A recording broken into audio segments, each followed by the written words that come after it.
So we are now in our third week, I think, of this sermon series on becoming a future-ready church, which is based a little bit on this book, Becoming a Future-Ready Church. And I keep forgetting to mention that you can find a couple of copies, or a copy or two, in Fellowship Hall. If you want to grab one and follow along, or grab one and read it and bring it back, we can just kind of pass them around for those who are interested. But it is important to note that the authors of this book come out of the evangelical traditions of Christianity. And while the evangelical traditions and the mainline traditions like the United Church of Christ share a lot of things in common, there are some important differences. So not everything that they write quite applies to us. So I need to come at this a little bit sideways. Last Friday and Saturday, I was down in Bloomington visiting my mom. I was getting her settled into her new room where she is. I was taking her a TV so she can watch the news, because that will surely make her happy. Bringing some artwork that she had given to me to take care of, making it a little more homey. And I had some downtime one afternoon between the time that she decided to take a nap and the time that I could check into the hotel. So I went to a big corporate bookstore chain. And whenever I am in a big corporate bookstore chain, I wander around to certain sections. And one of the sections that I always wander to, just to get a sense, is the one that says religion at the top. And every time I enter that section, I am a little disappointed. And this time I was really disappointed. See, these books, these shelves, these sections are full of books that make arguments for a version of Christianity, for a version of Jesus, for a version of God. There are books that purport to argue and to show that God must exist, and he's a big guy in the sky, the creator of all that is and the judge of all who walk the earth.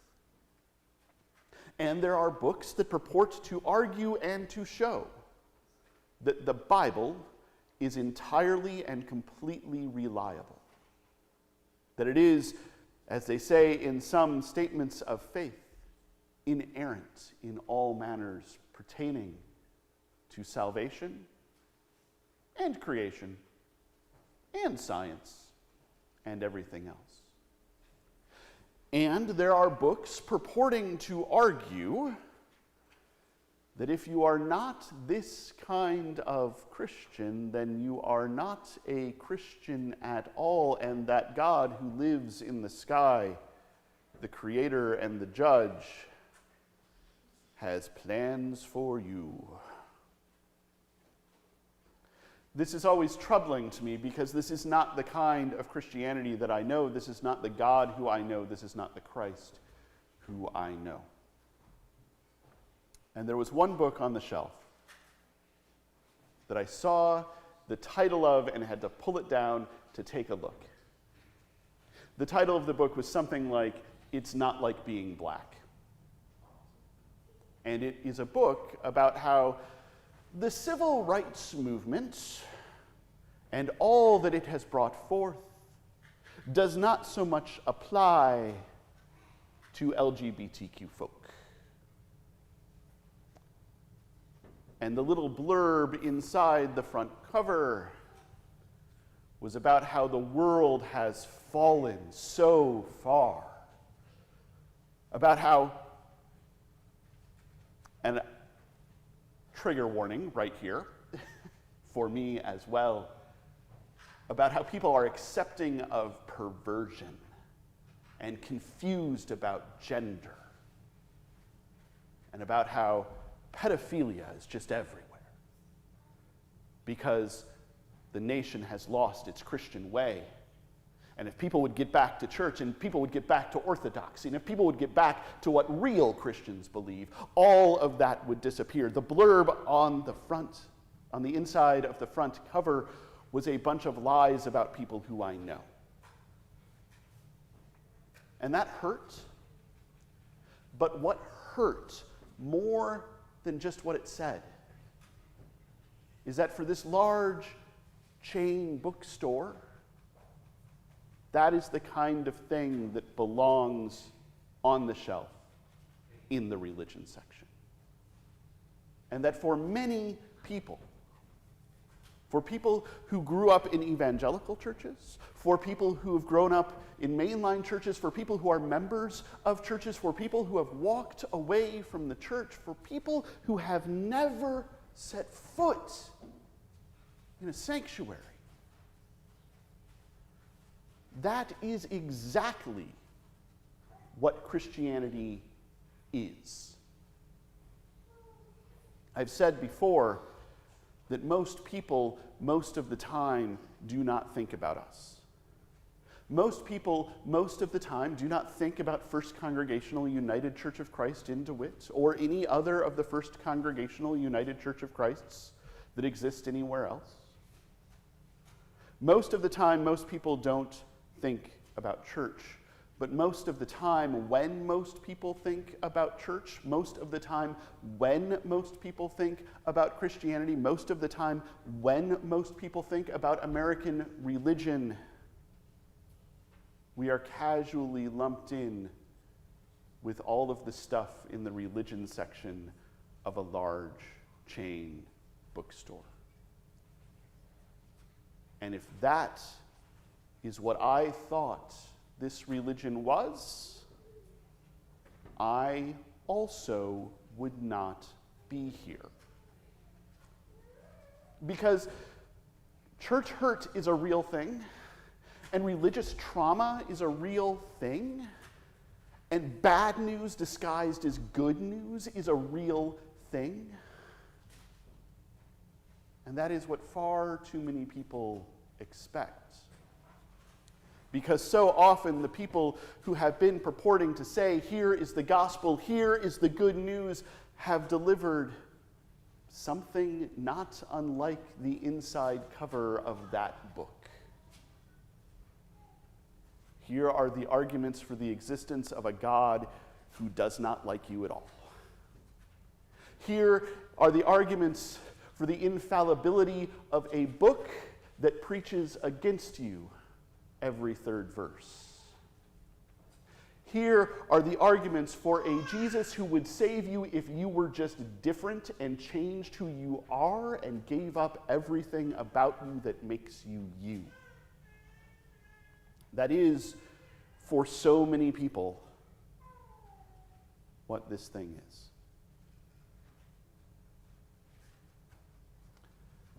In this chapter of this book, the authors bring up Rachel Held Evans.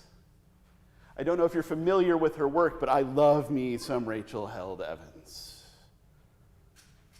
Early on in my time here, we read during a Lent, I think it was, Searching for Sunday. And I remember somebody asking, why are we reading this? We don't share this story with Rachel Held Evans. We're not people who were in maybe not so great a church who left. We're the good folks. And I had to say it's because for so many people, this is the story that they know. And so I remembered this quote. I'm frustrated and sad to think of all the good people who have abandoned Christianity because they felt they had to choose between their faith and their intellectual integrity, or between their religion and their compassion. And there are a lot of people who make that choice. Some people make that choice by walking away altogether. Some people make that choice by changing churches. Some people make that choice by sitting in a church that they aren't sure they can be a part of, but dang it, that's where they grew up, that's what they know, that's what Christianity is after all. Some people make that choice by deconstructing their faith, taking it all apart and getting rid of the things that don't resonate. And maybe sometimes they put it back together, and sometimes they don't. But there is this core, vital, important message that gets missed in all of that. And it is this. It is this thing that Paul is talking about, and we'll get into that in a sec. But the core, the thing, the critical, vital thing is that the church is made up of the people. And if you are a people, no matter who you are or where you are on life's journey or whether you like the statement of faith, you have a place in this body. You have a place in the church. And while the church is important, the institution is important, the institution is not the same as the body, and as part of the body, you can change the body.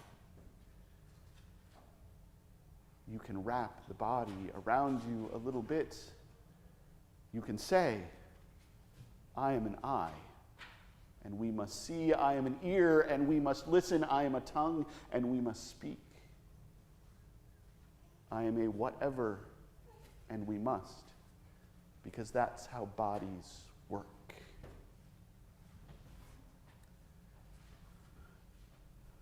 Now suddenly I need both pieces of technology.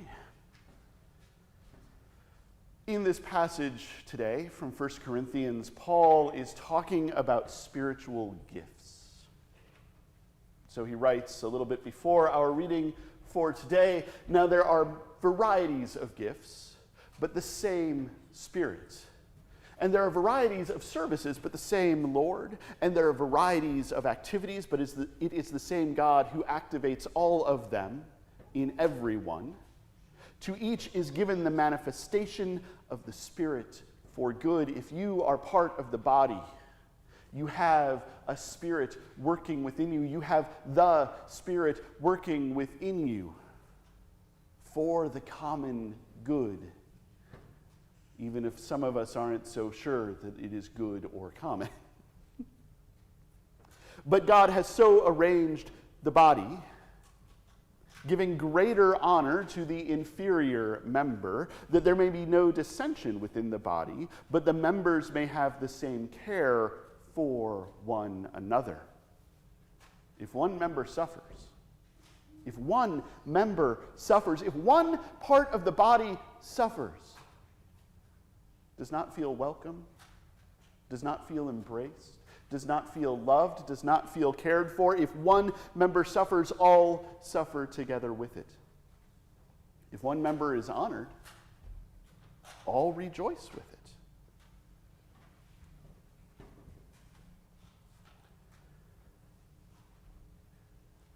Paul is talking about spiritual gifts. And Paul's point is that this thing only works if everyone can bring their gifts to the table. And that means accepting each other as we are and helping each other grow in faith ever onward towards love. And we know that this is about spiritual gifts and growing towards love because Paul is about to give us that passage that is read at every single wedding. If I speak in the tongues of humans and of angels, but do not have love, I am a noisy gong or a clanging cymbal. If I have prophetic powers and understand all mysteries and all knowledge, and if I have all faith so as to remove mountains but do not have love, I am nothing. If I give away all my possessions and if I hand over my body so that I may boast but do not have love, I gain nothing.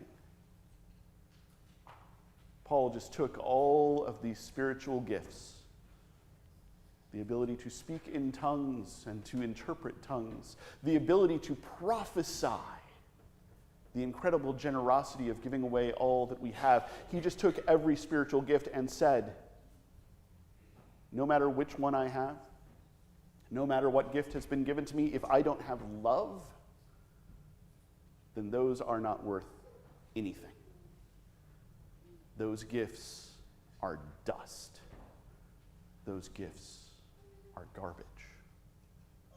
Love is patient.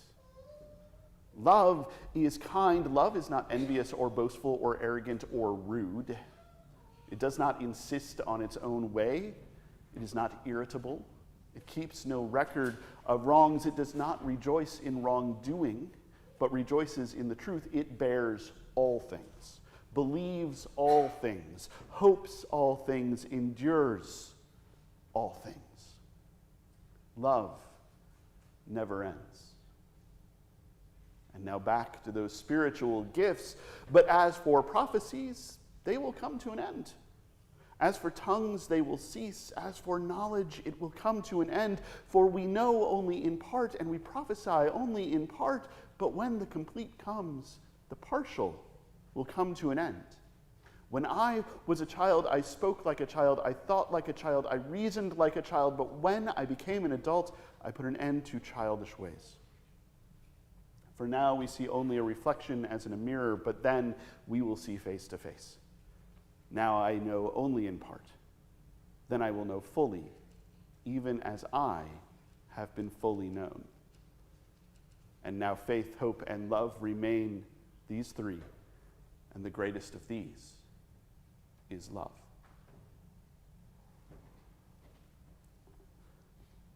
All of the books in that religion section, every book on a shelf in that religion section, should be, if it is about Christianity, if it is about Christ, should be about love. Every church, as an organization, as an institution, every congregation should be about love. Everything that we do, everything that we are, should abide in love. That is the goal, that is the end. All of the other stuff is window dressing. All of the other stuff is exercise on the way to love. And it breaks my heart. And I am sure that it breaks Christ's heart that so many people do not expect that from a church. So many people are willing to walk away or walk on by because they do not expect love. Or worse, because they have been shown the unloving version of our faith. So how do we move towards being a future-ready church? How do we move towards something else, something that grows, something that becomes bigger? Yes. Something that becomes fuller, something that becomes richer. We love. Not just privately, not just relaxedly, not just casually, not just quietly, not just on the inside. We love loudly. We create a counter-narrative. We start taking the books off the shelf in the religion section and replacing them with something else. We start saying this is about love. No matter who you are, no matter where you are on life's journey, no matter what part of the body you are, and we are all part of the body, this is about love. And everything else is temporary. I want to close with another quote, again, not from the book. This is from Carey Nieuwhof, who's a consultant kind of guy, runs a bunch of stuff on church growth. I've read a bunch of his stuff on church growth, and it's good. It all makes sense. And I mentioned earlier this idea of deconstruction.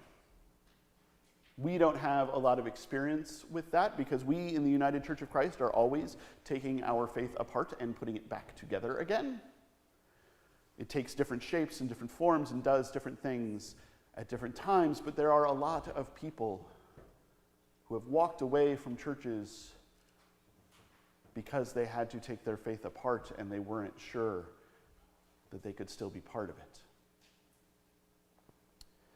And here, Carey is talking about that thing and the danger of deconstruction without reconstruction.